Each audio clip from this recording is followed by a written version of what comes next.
Assalamualaikum warahmatullahi wabarakatuh. Selamat berjumpa kembali dengan saya.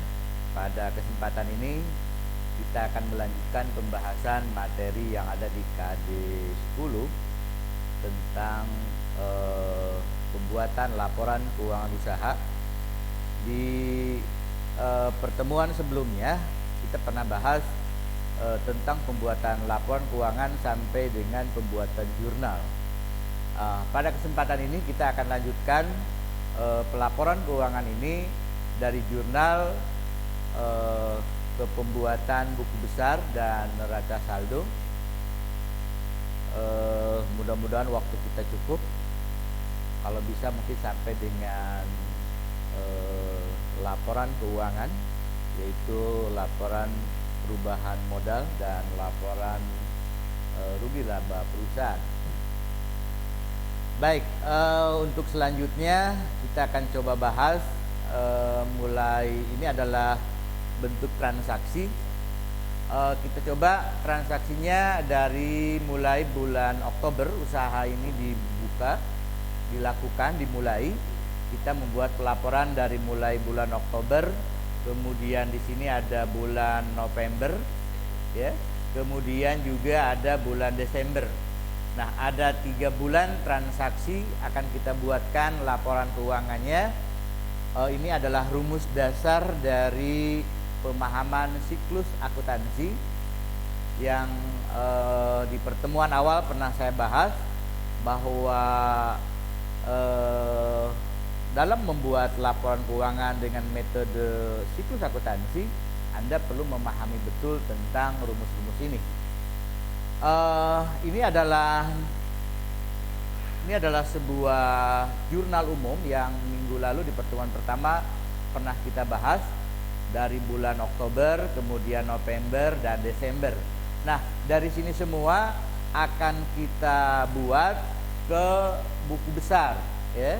Ini adalah dari mulai bulan Oktober. Anda bisa perhatikan di sini tanggal 1 Oktober, di situ kas di debit sebesar 300.000, ya. Kemudian di tanggal 1 Oktober juga ada kas di debit sebesar 250.000. Kita akan masukkan ke buku besar dengan akun kas, ya. Kemudian ada peralatan juga di tanggal 1 ini sebesar 30.000, ya. Kemudian pembelian bahan baku juga sebesar 258.000. Anda bisa lihat untuk masuk ke buku besar seperti ini. Ini adalah buku besarnya seperti ini. Ini ada, perhatikan paling sebelah kiri itu adalah kas. Ini adalah buku besar untuk kas yang dibuat per 31 Desember 2019. Kemudian nomor akunnya adalah di sebelah sini paling atas. Ini adalah 111. Anda bisa lihat untuk bulan Oktober tanggal 1 kami posting dari jurnal 1 di debit adalah 300.000. Itu adalah berasal dari jurnal umum kas pada tanggal 1 itu ada di debit sebesar 300.000. Kemudian masih tanggal 1 diposting di situ berasal dari jurnal ada di kolom debit sebesar 258.000. Kemudian saldonya yang pertama yang 300.000 itu ada di saldo ada 300.000. Kemudian yang tanggal 1 kedua itu ada di kredit sebesar 258.000. 300.000 yang ada di saldo dikurangi yang ada di kredit sebesar 258.000, maka saldo untuk tanggal 1 adalah 42.000. Untuk tanggal 1 ya, saldonya 42.000. Kemudian kalau Anda perhatikan tadi di tanggal 2 Oktober di situ ada kas pengeluaran, kas berkurang di situ, maka di sini disimpan di kredit sebesar 30.000 nih. Kemudian tanggal 29 Oktober di situ di kolom debit ada 20.000 ya. Kemudian di saldo di tanggal 1 42.000 dikurangi kredit 30.000 menjadi 12.000 ya. Kemudian tanggal 29 di debit 20.000, berarti yang 12.000 di saldo ditambah debit. Jadi kalau ketemu debit adalah ditambah, ketemu kredit dikurang. Sehingga di saldonya akan terdapat 12.000 di tanggal 2 Oktober ditambah dengan ada di debit 20.000 menjadi 32.000. Itu adalah saldonya. Kemudian tanggal 29 juga di kolom debit terdapat 400.000 sehingga saldonya adalah 32.000 ditambah 400.000 menjadi 432.000. Kemudian pada tanggal 30 Oktober di kolom kredit terdapat 35.000, berarti 432.000 itu akan dikurangi 35.000 ya, sehingga sisanya adalah sisanya menjadi 397.000. Kemudian di tanggal 30 di kolom kredit juga terdapat 12.000 dan itu dikurangkan sehingga akhir di bulan Oktober kas kita ada sekitar 385.000. Kemudian di bulan November tanggal 3 itu ada di kolom kredit sebesar 258.000. Nah, di saldo tadi 385.000 dikurangi 258.000, sisanya saldonya adalah 127.000. Itu akan terus begitu. Jadi dalam cara menghitungnya adalah setiap kas, semua kas masuk ke sini, dan jika terdapat di debit dia akan bertambah, dan jika ada di kredit terus dia akan berkurang dan seterusnya, sehingga kita akan diperoleh sampai di bulan Desember itu saldo akhir akun kas di buku besar adalah 975.000. Nah, angka ini yang akan masuk nanti ke neraca saldo kolom kas ya. Jadi di kolom kas nanti akan diisi 975.000, itu berasal dari saldo buku besar kas ya, dengan nomor akun 111. Kemudian untuk buku besar yang lainnya, peralatan. Nih, peralatan di bulan Oktober Anda bisa lihat ke jurnal umum bulan Oktober. Ini adalah bulan Oktober. Ada peralatan sebesar 30.000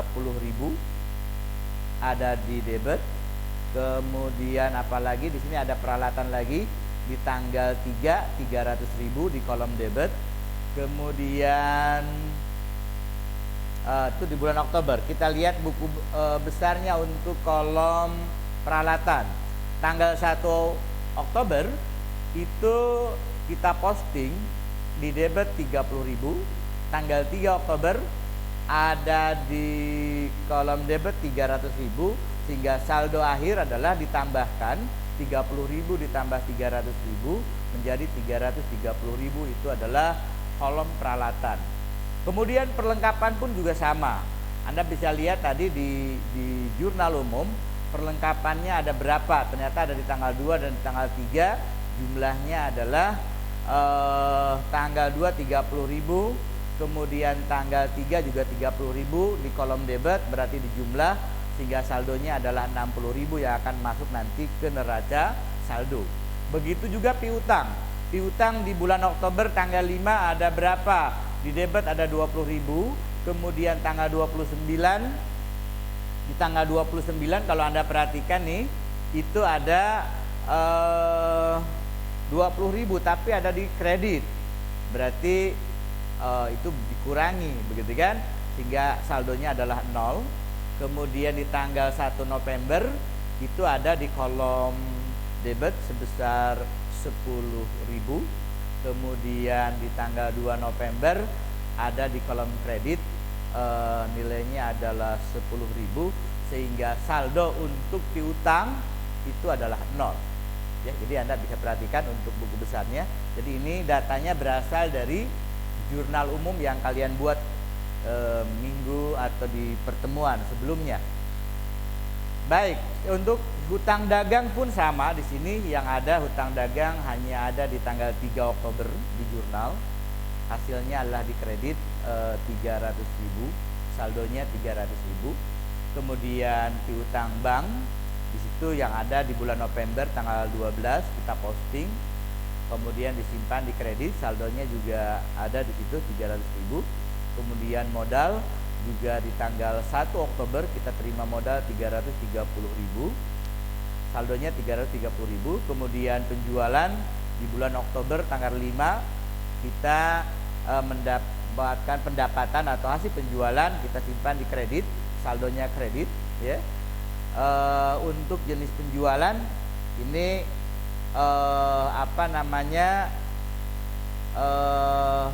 penjualan ini adalah jenis pendapatan kalau Anda lihat di rumus begitu. Jadi jika bertambah dia ada di kredit, jika berkurang dia ada di debit. Total sampai bulan Desember hasil penjualannya adalah, Anda bisa lihat di paling bawah sini. Ini adalah 1.350.000. Nah, ini untuk pembuatan buku besar. Yang lainnya sama. Dari buku besar ini semua Anda bisa memperhatikan untuk pembuatan neraca saldonya.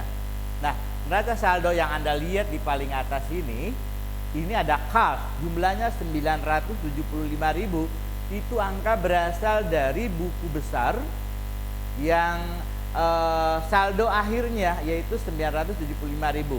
Kemudian peralatan juga itu berasal dari peralatan yang ada di buku besar sebesar 330.000. Kemudian perlengkapan pun juga sama. Kemudian piutang usaha di situ adalah kosong. Utang dagang di situ ada 300.000. Utang bank ada 300.000, dia ada di kolom kredit. Kemudian utang bank, modal juga ada di kredit. Kemudian pembelian bahan baku ada di debit, itu juga dari buku besar diambil. Beban gaji karyawan juga sama.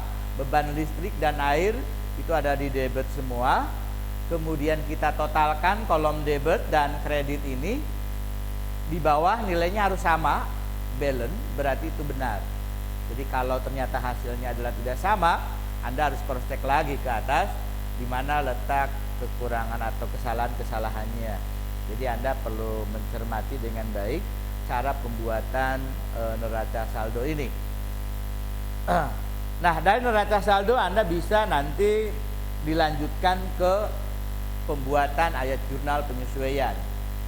Jadi mana yang belum tercatat, di sini Anda melakukan pencatatan. Nah, di sini ada beban penyusutan dan akumulasi penyusutan yang berasal dari mana? Penyusutan ini berasal dari peralatan, ya. Peralatan usaha. Misalnya Anda punya usaha bakso, Anda punya gerobak, punya perlengkapan usaha Anda, ada gerobak, ada meja, ada kompor, ada sendok, ada segala macam. Anda punya di situ, itu adalah masuk kategori peralatan usaha. Nah, yang seperti ini Anda perlu melakukan akumulasi penyusutan. Sebab dengan menghitung penyusutan berarti kita sudah mulai membebankan semua pembiayaan peralatan itu, atau peralatan yang kita beli itu dibiayai sepenuhnya oleh usaha kita. Nah, nanti kita akan bahas di pertemuan berikutnya mengenai bagaimana cara penyusutan dengan 5 metode. Kalau Anda pernah atau Anda jurusan di akuntansi, mungkin guru akuntansi pernah menjelaskan tentang 5 metode penyusutan. Nah, di sini kita dalam usaha juga sama. Metode penyusutan sangat penting sekali untuk bisa mengetahui bagaimana semua beban-beban usaha ini bisa dibiayai oleh usahanya. Salah satunya adalah peralatan. Kalau Anda lihat di neraca saldo, peralatan kita adalah 330.000. Nah, ini harus dibiayai oleh usaha kita. Bagaimana cara membiayainya? Nah, Anda harus bisa menghitung bagaimana mengakumulasi dengan metode penyusutan dan membebankan dengan biaya beban penyusutan. Nah, itu ada pada ayat jurnal penyesuaian. Kita membuat jurnal penyesuaian di sini. Nah, ini hasil perhitungannya adalah beban penyusutan kita hitung dapatnya adalah 82.500. Nih. Kemudian akumulasinya sama. Kalau beban ada di debit karena bertambah. Akumulasi penyusutan peralatannya ada di kredit sebesar 82.500. Kemudian beban perlengkapan kita adalah 60.000 kalau Anda lihat di atas.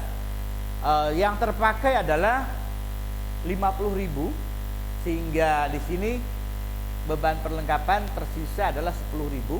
Maka di dalam jurnal penyesuaian Anda bisa melihat di sini itu beban perlengkapannya adalah 10.000, sisa yang tersisa dari beban utama. Kemudian perlengkapan juga 10.000, sehingga total dari ayat jurnal penyesuaian ini kolom debitnya adalah 92.500, kreditnya adalah 92.500. Dari sini kita akan lanjut nanti ke neraca lajur. Mungkin sampai di sini dulu supaya nanti tidak kesulitan untuk melanjutkannya. Saya akan coba nanti lanjutkan neraca lajurnya setelah pertemuan ini. Untuk sementara kita sampai di sini dulu. Untuk pertanyaan dan pembahasan kita akan coba nanti bahas. Anda silahkan catat pertanyaan-pertanyaannya. Kita akan bahas via Zoom dalam tatap muka nanti. Untuk hari ini, untuk kesempatan ini cukup sampai di sini dulu. Terima kasih. Assalamualaikum warahmatullahi wabarakatuh.